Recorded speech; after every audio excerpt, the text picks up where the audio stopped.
मौजूदा हालात के पेश नज़र बढ़ती हुई महंगाई कितनी शिद्दत अख्तियार कर जाएगी, आइए देखते हैं इस क्लिप में।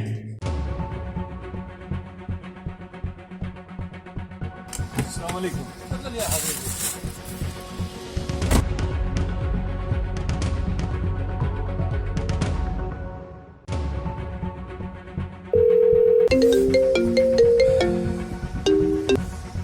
Yes, my friend. Where are you?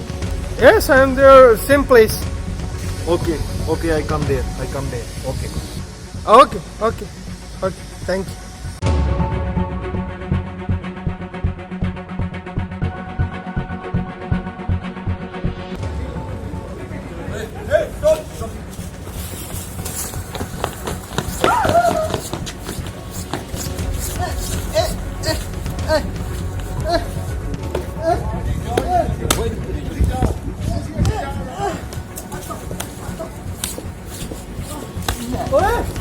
Sari में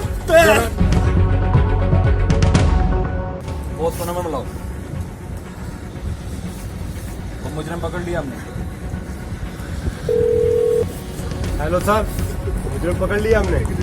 आप जल्दी आ जाए।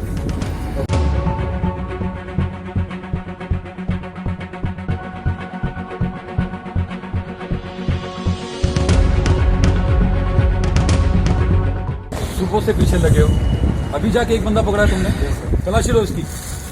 क्या ले जा रहा था भाई तू? अभी जाने दो साहब, खुदा का वास्ते मुझे जाने दो। बच्चे भूखे मर रहे हैं। अभी घर जाके बीवी की भी मार खानी है साहब, जाने दो मुझे। देखो इसके अंदर क्या है, खोलो उसको। साहब बच्चे भूखे हैं, अभी जाने दो। दिखाओ मुझे इधर। सर ये तो आटा लग रहा है। हाँ ये तो आटा है। बच्चे भूखे मर रहे हैं आटा साहब। तू किस तरह ले जा रहा था ये? वो उसी शापर में डाल के लेके जा रहा था। कैसे लेके जाऊँ? आटे को छुपा के लेके जाना पड़ता। तुमने इस टाइप का बंदा पकड़ा है जो आटा ले जा रहा था अपने बच्चों के लिए, और इतना छुपा के क्यों ले जा रहा था ये आटा? छुपा के कोई छीन ना ले इसलिए। वो क्यों? दुनिया इसी के पीछे भाग रही है। एक कटोरी आटे के पीछे बंदा मार देते हैं, ये तो फिर 1 किलो का पैकेट।